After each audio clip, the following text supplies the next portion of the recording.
crying. No tears. Hey guys, how are you? Spags has talked about the fact that you want one of these guys to come up and really play in that spot opposite Trent in the lineup. What's your message to these guys who are competing for that spot? Same thing. You know, you want a guy to step up. I mean, 35, Jalen Watson and Joshua Williams have played a lot of football for us. Najee Johnson, of course, coming back off of a knee injury, but you want someone to step up and be able to claim that position and not have a guy rotating and always looking over his shoulder. And so, but we're looking for the same thing. And I, echo what Spag said. Do you know it when you see it, or I mean, how do you measure this? Consistency in practice, consistency in technique, as well as consistency in understanding and knowing the calls. So you can feel when a guy is ready to take over and just take it. Not saying that he's going to be clean in everything that he does, but once you see a guy consistently day in and day out, all right, not having the big lows, the big drops, you know that, hey, this guy may be ready to go. And so, but again, we have a great thing going here because the Fab Five, all those guys have played a lot. And so with 35 and 2, Josh and Jalen, either guy that goes in there and start for us, you have to understand, we normally play 6 DBs on the field, all right, sometimes 5, because the NFL puts out 3 wide receivers. And so both the guys are starters anyway. So we're really just talking about base personnel when it's just 2 wide receivers in the game. 13 still playing a little catch up. 13 is coming off of his injuries, and so what he's doing is he's coming back very strong. And so he was out there today with the ones, and he's been repping with the ones. And so I look forward to Nazee just continuing to, ascend. Has J.D. Hicks been everything as advertised? Yes, yes.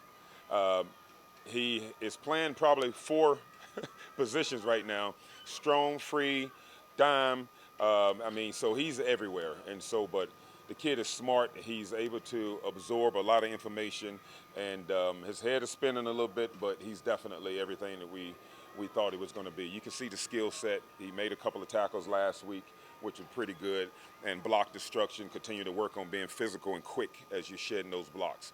But yes, he is everything he advertised. Do you see a role for him on defense Yes, when the season starts? yes, and Spags will be able to answer that even more. But definitely, you're not going to miss a beat if he's in there. You're losing Mike Edwards last year, and then all of a sudden you're going to have a guy that can end up filling that type of role. And so this kid has moved around at multiple positions, which has been great. What is it about Spags that has enabled him to have this kind of success, especially after coming off that year out of football? Yeah. What have you seen in that?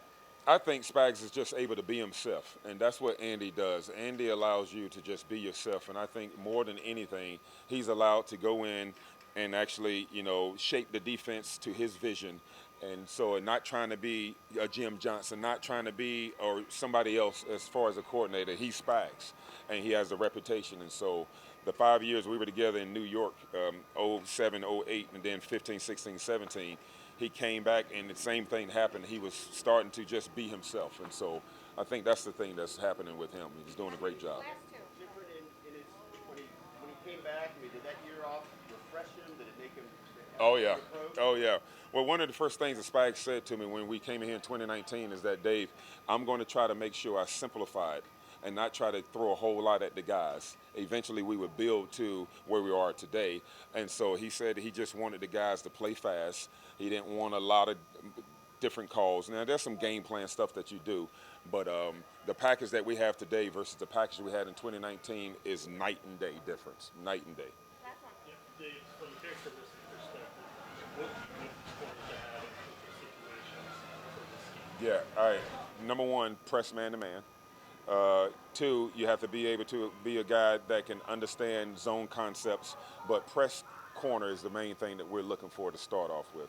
And then we turn around and we go into zone coverages, and those guys need to understand whether we're playing cover 2, whether we're playing quarters, how to play zone concepts, what happens when 2 goes away, so on and so forth. So having a guy that's cerebral and that's smart enough to understand it's not all man-to-man where you can just go out there and lock down a guy, because we play a lot of zone. But our corners, the main characteristics is having a guy that can understand press as well as zone concepts.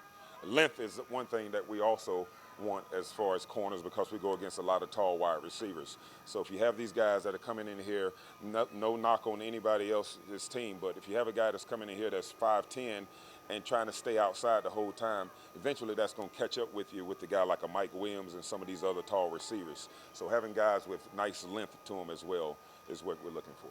Thanks, everybody. All right? Thank you.